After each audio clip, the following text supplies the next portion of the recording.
home there, so I just pulled over here when I heard the two of you chatting away there. Very good afternoon to you indeed. Are you just at the same place there, or are you at a different location there? Go ahead. Yeah, slight different location. I just pulled in here on the side, just at this location, just to try it. I'm down between Lara, a place called Lara, and the Sally Gap there. A little bit further south than I was before, but yeah, still pretty much the same kind of altitude, Roger. We're down here about San Diego 4 there, Super Radio 5, Super Radio 5 there, so I was actually listening to you coming up the road for a few moments there before I shaded in. But no, nonetheless, good to hear you in. I'll fire back over to Mr. Marty there. Hello Marty, how's the form? Go ahead.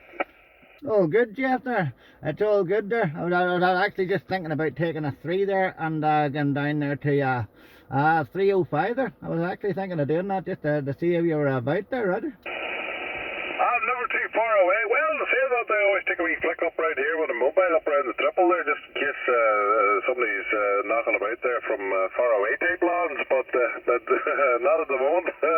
Checkers, you could be listening for a while, Roger. I for not, Geoff. Just give me 1 wee minute there, buddy. I'll be straight back with you there. Take it back round there to David. Yeah, well, surely there, no problem, David. I take it you're still on the 9900, the Superstar, or the Aritone 9900 there, David. Go ahead.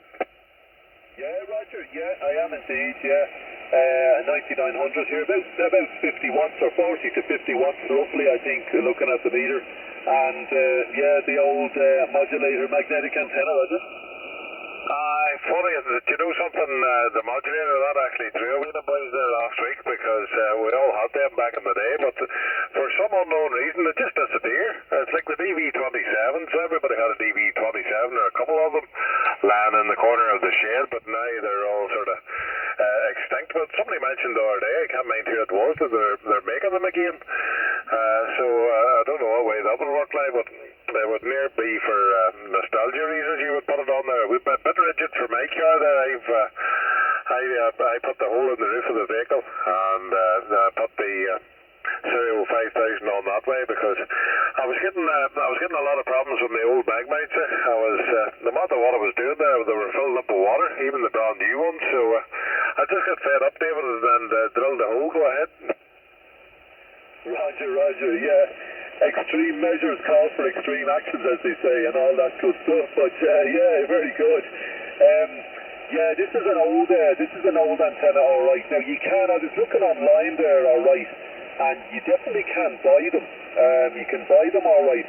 I think there's names on them as well, though. To be honest with you, I was looking at one, and I just can't recall, but it was the exact same thing as I have on the roof. A nice clean version of it, as they say. But there did appear to be two names to it, Roger. You're 100% right. There was another one. Yeah, that one there, the original one had about a 1-inch yellow band around the bottom of it, about 4 inches up from the bottom. And the Scarlet Warrior, there was two different types of Scarlet Warrior. They had a red band around them, and then some of the whole coil was red in some of them. And then the double coil modulator, well, obviously you had to have the two coils on it. But you're 100% right, there was another one. And I'm trying to remember the damn name of it there, but it'll probably come back to me at about 3 o'clock in the morning. David, go ahead. Yeah, Roger on that, yeah. Yeah, well, I mean, I have to say, I have no problem saying that this yoke seems to be working out okay. I am going to pick myself up a newer antenna, maybe the Stereo 4000 or 5000 or something like that, but certainly this yoke seems to be still working anyway, Roger. Well, I know what you're saying, yeah, but just for peace of mind maybe, or even get the lender one to try it against that, but I can't actually see you improving. Maybe you can, but well, we all try to improve there, but the way that the system's singing there at the moment, I just don't know. I couldn't see a lot of improvement there for that. Is we got you at Sally Gap last week, and then I looked up on Saturday morning. I was up quite early on Saturday morning. I looked up at the old Google end of things at that car park at the top of that hill that overlooks Dublin Bay. And I found that wee car park right at the very, very, very top. You climbed to the very top of it there. Because it was on Google Maps now, it never gave me a height, but it looked up for old height. Go ahead. Yeah, Roger. Well, I have an altitude thing on it, on the phone here, and it says where I am at the moment is near 500 meters. 500, and it's a little bit not that accurate, yourself, but it's about 500 meters roughly here. There is a lower perch, all right, a car park overlooking Dublin. That's probably about maybe 100 meters lower. Again, that kind of way, Roger. Yeah, no, surely that, indeed, but probably where you would be at the moment there would probably cater for the 26163 division also. And yeah, you were mentioning Kip there, Kilo India Papa. 108 Kilo India Papa, that's actually his call there, and his name, I think. He would trade in Brave and Austin now. I think he's South Ayrshire, sort of South Ayrshire direction. Sometimes he's pretty strong, and I think it was last weekend where I was talking to him. There was a gentleman shouted down last night, but I was at the home location, and I do get a bit of noise in there. A guy called Graham there, I think it's Dunwellington, or sort of in around that direction. But no, it seems to be a wee bit of a revival going on with the old wireless end of things. So long may it continue. But I'm afraid it's all gentlemen of a certain age.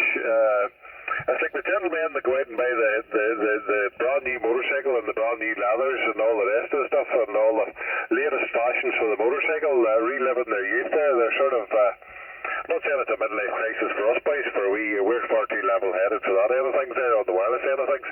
But we're all sort of same age there, give or take. You could go 10 years either side, and roughly, I would say the average age of the wireless operator, average age would be at around 50 at the moment. But just average now, not for everybody, but there's not too many young ones coming in there. David, go ahead. No, there's not actually. There's not, it's funny, my missus, my wife, she'd be just looking at me going, you're absolutely mental. What are you doing on this radio? What do you be talking about? She doesn't quite understand it, but she just laughs at me, really. But my younger kids, my kids are looking at me going, what's that?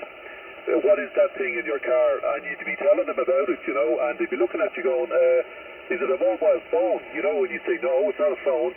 Well, how does it work? So then you go, how can I simplify this? Then you do, and then they're looking at you going, you mean you can talk to people with that little area on the roof all over the place? I said, yeah, and they're still looking at you going, why?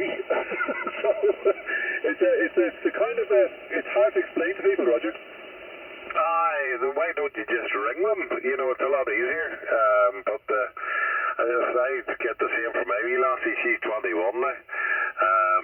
I actually bought my young fella, he's 21. I bought him a home base unit one time, and of course it's stuck in the attic. He used it for a very short space of time. I never really used it at all. He used it for about a week or two, that was about it. But now that the wife's exactly the same on this side. And why would you be sitting on top of that hill for that length of time? You're not wise, you do realise that. And you sort of think back and you go, well, something, if you were getting paid to sit on top of the hill there, you probably would, you'd be looking for a rise, you're actually doing it of your own free will. But I don't know, I think it's, you need sort of to be on back in the day when the magicalness, if that's a word there, of communication, of actually talking to somebody across the loch, and they shouted back at you, because whenever you made a phone call, it cost you quite a bit of money, and when you put your finger in the dial and you wound it round, and you had to wait to come on round about again there, it took that long to ring anybody and all that out. So the latest fashion was one of them trim phones, one of them space age trim phones, just complete bloody dinosaur. David, go ahead. Well, that's the thing. That's exactly it. I think years ago people would say, they'd be interested, all right, to find out who you talk to, and then you'd be telling them you're talking to people in America, and the first thing they'd say to you is, how much does that cost you? And you go, well, nothing actually.